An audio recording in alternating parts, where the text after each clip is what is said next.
का लोन भर रहे हैं, हम नौकरी पर लोन ले लिए, सब पर्सनल लोन लिए थे सैलरी पर। अब हम लोन कैसे चुका पाएंगे? मेरी क्या स्थिति है? यहाँ शादी हो गई है, परिवार है, बच्चे हैं, नहीं बता सकते हैं लोग।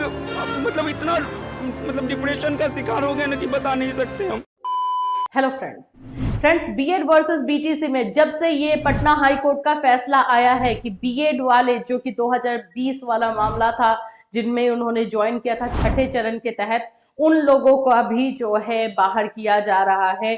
तब से जो है 2 साल से नौकरी कर रहे अभ्यर्थियों में खलबली मच गई है और मचेगी भी। जो 2 साल से नौकरी कर रहे हैं, उसी के आधार पर उनका परिवार चल रहा है, उन लोगों में ये खलबली मचनी लाजमी है। इसीलिए बोला जाता है कि हम इंसान हैं और इंसानों के अंदर जो है भावनाएं भी हैं, उनको भी जो है मद्देनजर रखना चाहिए।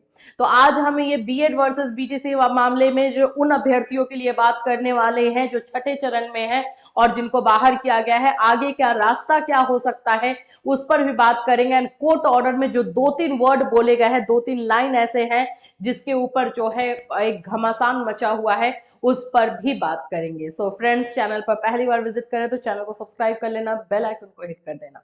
यहाँ पर मैं आपको बता दूं कि जो बच्चे जो है छठे चरण में ज्वाइन किए हुए थे, 2 साल से नौकरी कर रहे हैं, उन लोगों को जो है अभी निकाला नहीं गया है। वो लोग एज इट इज अभी अपनी जॉब कर रहे हैं, लेकिन आगे क्या होगा उनके अंदर एक जो है डर बैठ गया है। ऐसे भी बच्चे आ रहे हैं जो बोल रहे हैं कि हमें जो है 6-6 दिन से नींद तक नहीं आया है, हम सो भी नहीं पाए हैं। और बिल्कुल ये होना एकदम मतलब ये कोई ऐसा नहीं है कि गलत हो रहा है, वो उनके साथ हो रहा है तो वो उसको ज्यादा महसूस कर पा रहे हैं। और दूसरी बात यह है कि उनकी गलती भी नहीं है। तो इस मामले में जो है हर स्टेट से, हर डिस्ट्रिक्ट से जो है एक आंकड़ा लिया जा रहा है। उस आंकड़े में ये पूछा जा रहा है कि 1 to 5 में बीएड अभ्यर्थी कितने ज्वाइन किए हुए हैं। ये सारे आंकड़ों को इकट्ठा किया जा रहा है। अब ये जब आंकड़े इकट्ठा किए जा रहे हैं तो और ज्यादा बच्चे परेशान हो रहे हैं कि अब इसमें क्या होगा। तकरीबन ये आंकड़ा जो है 22,000 का बताया जा रहा है, लेकिन ये हो सकता है कि कम भी हो, क्योंकि 22,000 जो सिलेक्शन हुआ था बीएड अभ्यर्थियों का, वो हो सकता है टीजीटी में, पीजीटी में जो है ज्वाइन कर लिए हों, ऐसा भी माना जा रहा है। लगभग ये आंकड़ा 22,000 का है। इसमें आगे क्या है? क्या पटना हाई कोर्ट से जो फैसला आया है क्या ये बदल नहीं सकता? ये आर्टिकल 141 क्या है?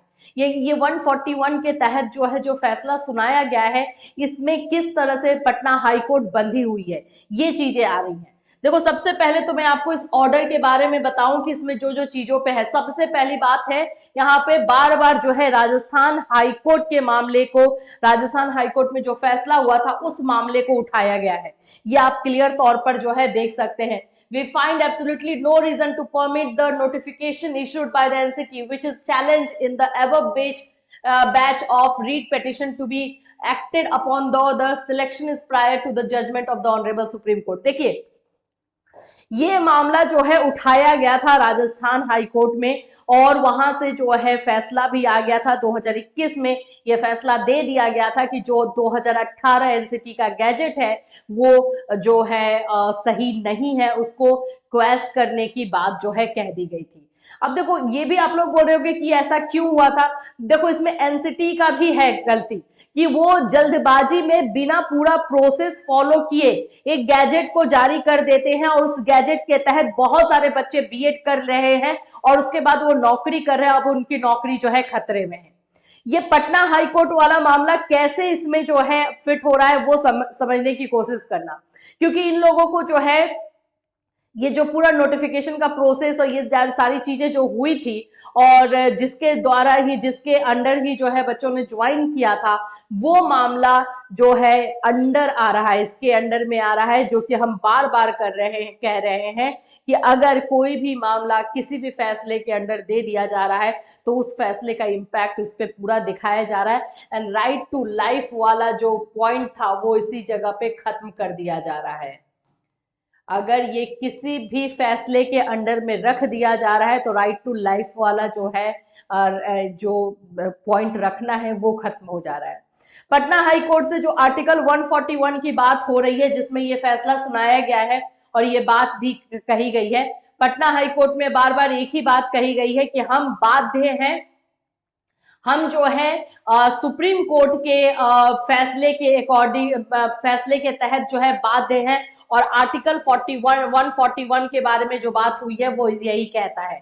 आर्टिकल 141 में जो है ये बातें को रखा जाता है कि जो सुप्रीम कोर्ट है वो सर्वोपरि है, वो जो फैसला सुनाएगी उसके जो सबऑर्डिनेट कोर्ट है, जैसे कि हाई कोर्ट हो गया, जैसे डिस्ट्रिक्ट कोर्ट हो गया, ये लोगों का फैसला जो है नहीं चलने वाला। तो आर्टिकल 141 के बातों को उठाते हुए पटना हाई कोर्ट ने ये फैसला जो है दिया है।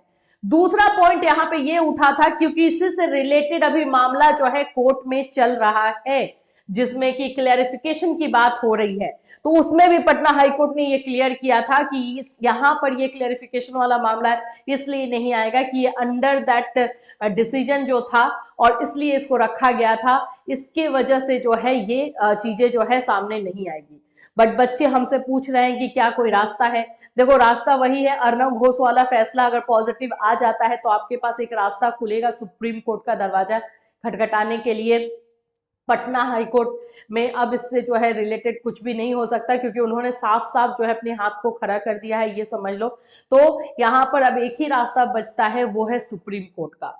सुप्रीम कोर्ट का रास्ता सुप्रीम कोर्ट का ही जाना होगा, लेकिन उससे पहले ये जो क्लैरिफिकेशन जो रीट डाला गया है, रीट पिटीशन डाला गया है, उसमें अगर कुछ ऐसा फैसला पॉजिटिव फैसला आ जाए और जिसमें ये बोला जाए कि ये प्रोस्पेक्टिव रहेगा, ये जो फैसला सुनाया जा रहा है 11 अगस्त को, ये फैसला जो है 11 अगस्त के बाद ही लागू होगा, अगर ऐसा कुछ दे देता है तो आप लोग के लिए एक रास्ता होगा। लेकिन रास्ता थोड़ा सा बोल सकते हैं कि क्रिटिकल हो गया है, और बच्चे बहुत परेशान हैं, रियली में बहुत ज्यादा जो है उनके ऊपर ये एक बोल सकते हो कि दुखों का पहाड़ हो गया है।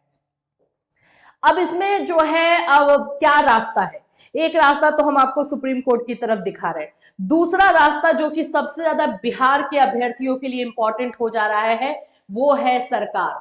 आपको सरकार बचा सकती है, गवर्नमेंट बचा सकती है आपकी, क्योंकि आपने जो है 2 साल से नौकरी किए हुए हैं, आप एम्प्लॉय है, तो सरकार आपको इस तरह से नहीं जाने देगी। ये एक आप लोग के लिए सबसे सुटेबल और सबसे मतलब इसमें पॉजिटिव ज्यादा रिस्पॉन्स आने के चांसेस है। ये एक तरह से जो है जो हम अब बात कर रहे हैं प्रोस्पेक्टिव और रेट्रोस्पेक्टिव, ऐसे ही ये पेरेंट्सपेक्टिव जो है एक लॉ है, जिसमें कि जो सरकार होती है, जिस सरकार के अंडर में आप एम्प्लॉय हैं, वो आपके जो है पेरेंट्स के अकॉर्डिंग काम कर रहे हैं, पेरेंट्स की तरह आपके लिए काम कर रहे हैं, माता पिता हैं आपके, तो वो चाहें तो आपको जो है बचा सकते हैं। ये लॉ है, पेरेंट्सपेक्टिव एक लॉ है, जिसके तहत जो है बिहार सरकार आपके लिए कुछ रास्ते खोल सकती है। अब ये नहीं बोलेंगे कि वो सुप्रीम कोर्ट के फैसले के अगेंस्ट तो डेफिनेटली नहीं जाएगी, लेकिन यहाँ पर सुप्रीम कोर्ट के फैसले में एक और चीज बोला गया है, जिसको रिवॉक बोला गया है। साफ साफ ये नहीं बोला गया है कि उन बच्चों को आप हटा दीजिए, वो बोला गया है कि इस नियम के तहत आप जो है फिर से जो है रिवॉक कीजिए, फिर से जो है ज्वाइनिंग करवाइए, यही बात कही गई है। तो क्योंकि आप 2 साल से बिहार सरकार के पास काम कर रहे हैं, आप वहां पे जॉब में हैं, तो आप चाहें तो बिहार सरकार एज अ अपना जो पेरेंट्स पैट्रिक जो उनका एक राइट है या फिर उनका एक अधिकार है, वो एक पावर है, वो एज अ यूज कर सकती है, और आप लोगों के लिए जो है कोई एडजस्टमेंट का रास्ता ढूंढ सकती है। एक ये निकल रहा है रास्ता, जितना भी हमारा डिस्कशन हो रहा है उसके अकॉर्डिंग यही चीजें जो है निकल कर सामने आ रही है। सुप्रीम कोर्ट के रास्ते अगर आप चलोगे तो जाहिर सी बात उसमें आपको टाइम भी लगेगा, और साथ ही साथ उसमें पॉजिटिव होगा नेगेटिव होगा ये नहीं कहा जा सकता। बट इसमें सरकार पे अपने आप सरकार से रिक्वेस्ट कीजिए, गवर्नमेंट से रिक्वेस्ट कीजिए, वहां पे अगर आपकी बातों को सुना जाता है तो वो एक पॉजिटिव जा सकता है। तो यही चीजें जो है बिहार अभ्यर्थियों, बिहार छठे चरण की जो भर्ती हुई है उसके अभ्यर्थियों के लिए है, या ये चीज हो सकती है। तो ज्यादा से ज्यादा सरकार के पास अपनी रिक्वेस्ट भेजिए, अपनी प्रॉब्लम बताइए कि आप जो है कैसे, अगर ये नौकरी आपसे छीन ली जा रही है तो आप बर्बाद हो जाओगे, किस तरह से ये आपके साथ जो है बुरा हो सकता है, वो चीजें बताइए। आप उन्हें जो है मेल के थ्रू बताइए, उनको ट्वीट करके बताइए, लेकिन अपनी बातों को जरूर रखिए। ये एक रास्ता जो है ओपन हो रहा है। तो अभी फिलहाल जो है यही है छठे चरण से रिलेटेड इंफॉर्मेशन। इससे रिलेटेड और कोई इन्फॉर्मेशन आएगी डेफिनेटली आपको इसी चैनल के माध्यम से इन्फॉर्म किया जाएगा। Till then take care everyone.